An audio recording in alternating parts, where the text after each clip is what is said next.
Let's see here.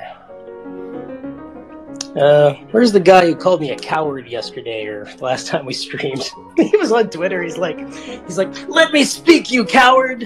And I didn't see it until like the next day because I wasn't actually looking at Twitter. I just see this wall of everybody's faces. I was like, man, I gotta tell you, if you did want to get chosen to speak, that's probably not gonna work. Maybe a slightly. I mean, if you're gonna own me, I think you're gonna have to be friendly to get in and then do it, right? Because you know somebody's waiting there. It's coming.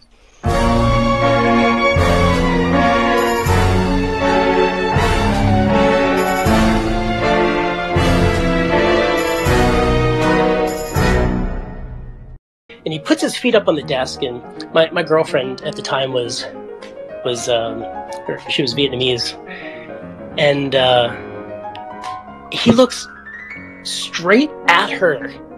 And he loudly proclaims, like while we were sitting there watching him, he says, "Well, we got something in common. I love Asian women."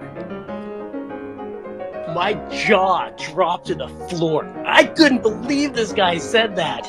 And she started fuming, like if like steam could have came out of her ears. And I knew I was going to take it when we sometimes like our team, like some of our team members can't read social media because I think the internet it's not our game, right? It's like just the way the internet is, and there's it takes incredibly thick skin, and I still struggle with this to this day, but I need the information, right? I'm really excited about the future of Adventure Quest 3D. I'm glad somebody is, because based on normal Twitter, everyone like sends me like the equivalent of like emotional death threats. So thanks. Okay, so you know, it's no secret to anybody.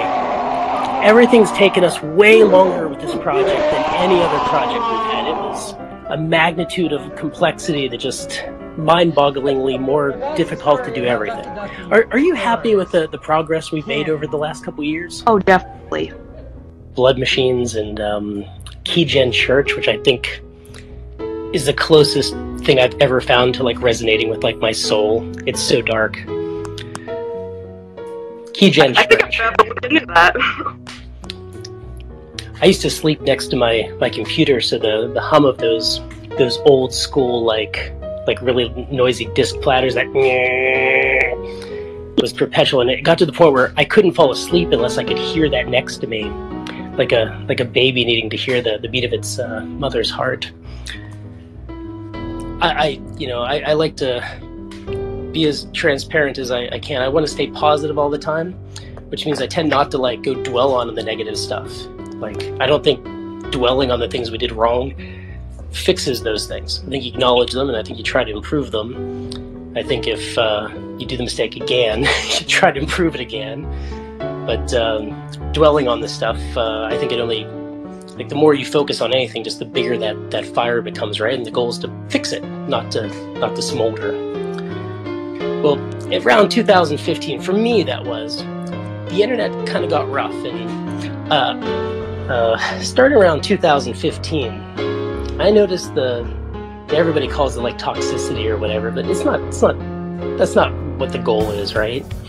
Like I think what happened is a certain type of dialogue emerged on the internet that became very common, and the way that YouTubers were talking was, you know, influencing other people, and the kind of dialogue of the internet was to be extremely negative and sarcastic. It's not like we haven't been like that since the beginning of time.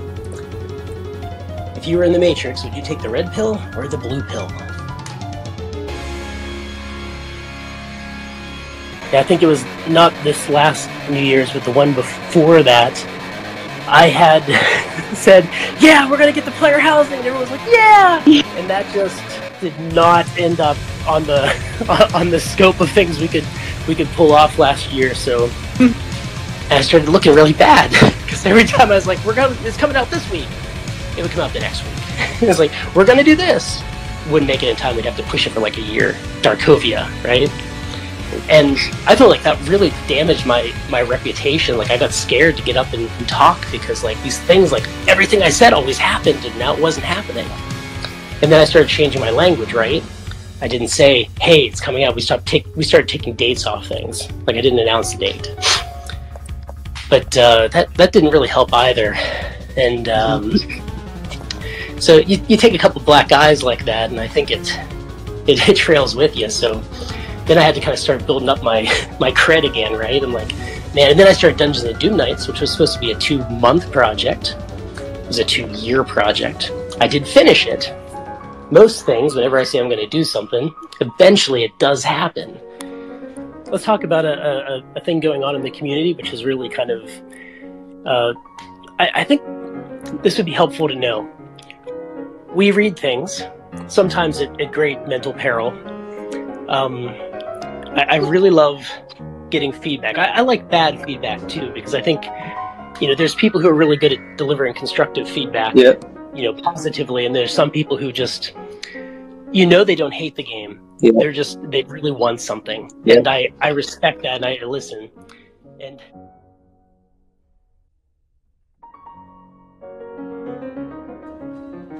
yeah, this is Torum Online. Why is everybody in the HC3D community playing this game? Well, you see, it's very similar in nature. I think the issue is that this game has a lot of progression in content and skill trees and trading and housing and an auction house, and you get what I'm saying, alright? And I feel like these are I feel like these are pretty crucial things to an MMO. It's been a lot of fun, let's be real. I just want to say it's been very fun playing Torum with you all and meeting in the guild bar. Yeah, it is very fun when all of us just meet in the guild bar. That is why I'm not really playing this game anymore. There's just better games out there. As harsh as that sounds, and some people may even be from Artix Entertainment, they may be watching this, but there are just more interesting games out there that I enjoy more. We're playing a game that is good and fun.